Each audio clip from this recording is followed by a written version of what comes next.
I want you to make sure, I believe tonight's message was simple yet strong. And I believe that you do yourself a disservice to leave out and not practice what we preached.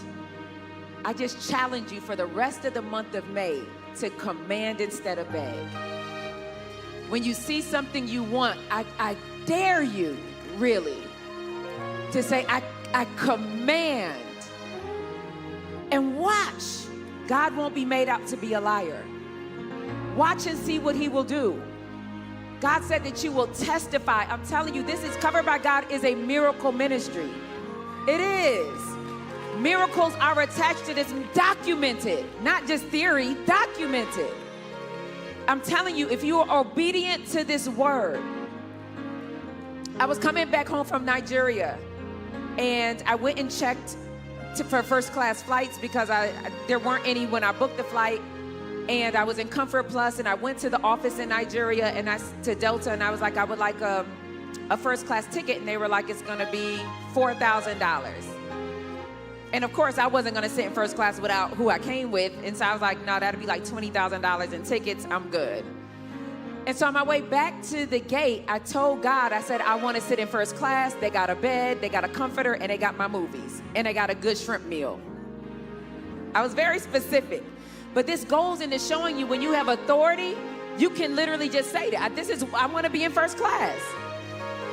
I get to the gate, you know, where you're just waiting for them to board. Sitting down minding my own business. Fortune is my witness. And I hear a lady saying, Tiphani Montgomery, Tiphani Montgomery. Mind you, I'm in Nigeria, so nobody should know my name. But I did see a 16th cousin in the airport in Nigeria. I'm like, y'all are everywhere. Tiphani Montgomery, and I'm like, yeah, in Nigeria airport is loud, isn't it? So I was even surprised, I caught her. I said, yeah, it's me. She said, here's your new ticket. I said, for what? She said, your first class.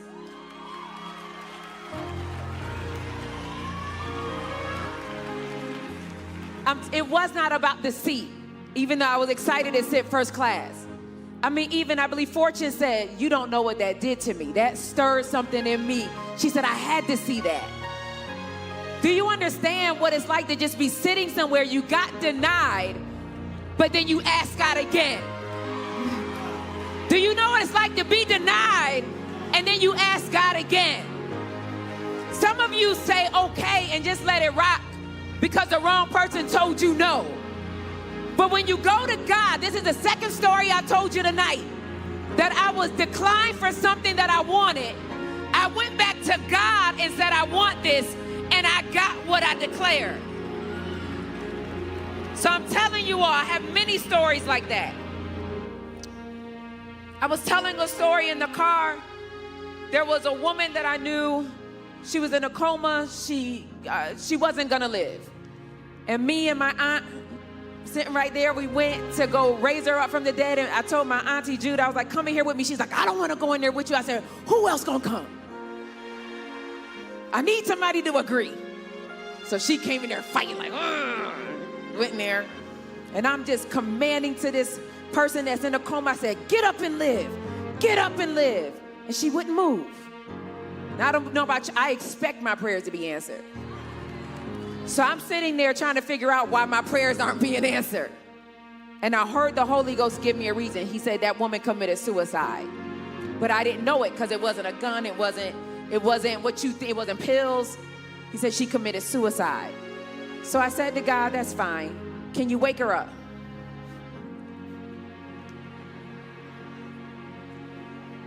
Can you wake her up? That was my prayer. Because I'm not going to go against your will. You want to die, die. I said, but can you wake her up so she can pray her prayer of salvation? Now, I don't have a heaven or hell to put nobody in, but she ain't going to heaven. And I need her to get there. I said, God, can you wake her up? I got on a flight, and somebody called me 12 hours later and said, she's awake. I said, they said she's awake. She had time to talk. Somebody led her through her prayer of salvation, and she passed away while everybody was sitting in the room with her. You decree a thing. You command a thing. And some of you may be sitting here and you're like, Tiffany, but your dad died. What happened with that? I'm going to tell you, because that was also a miracle. My dad was supposed to die August 2017. They had a time limit, like he has 4 months to live. It was in the month of March. When did my dad die, Vincent? March? It was in March. March, Auntie Francis. Okay. I don't keep no death date now. I know when he was born. And it was in March, and I told my brothers and sisters, I said, Dad is not going to make it to the end of this week. Now, mind you, the doctor said August. I called my dad. I said, Dad, you okay? Because I felt the Holy Ghost. And he said, no, Tip, I'm fine. And I hung up with him, and I heard the Holy Ghost say, you don't have till Saturday. So I called my brothers and sisters, and I said, we have to get here now. My sister was like, well, I got us tickets for spring break in April. You sure? And I said, I'm telling you, God said. She said, if you said God said, I'm getting a ticket now, we'll be on our way. It pays to have people that know when you say God said, it is what it is. So my 2 brothers and my sister, we got there. And my dad was on his deathbed. And I'm warned, I came to raise the dead. And I heard everybody in the room telling him goodbye. And I said, y'all are sellouts. I'm in my room. Raise him from the dead. And my dad called me in the room and he said, Tip, you're not doing right by me. And I said, how am I not doing right by you? I called everybody to come here to see you. I'm praying for you. He said, you won't let me go. Isn't it powerful to know that my dad couldn't die until I said so?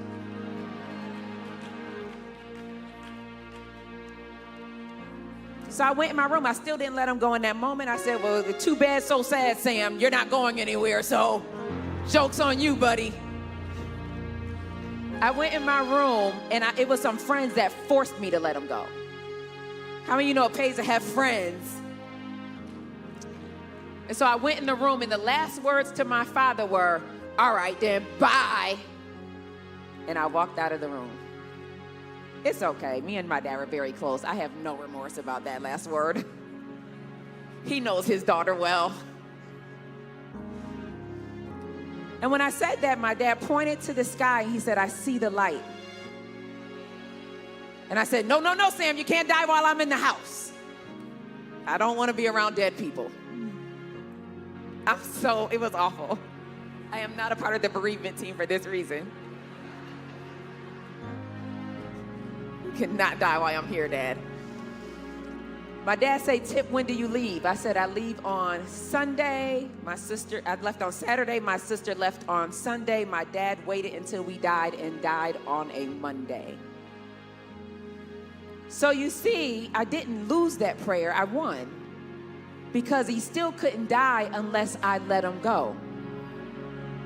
And so I am telling you, Pastor Bev said something so powerful. She said, the devil doesn't want you to know this. And I love to say, you are more powerful than you think you are. And the devil hates the day you discover that. Once I found out my true identity, there is nothing y'all can't tell me I can't have if I want it. As long as I'm in right standing with God, I've forgiven, I'm not walking in pride.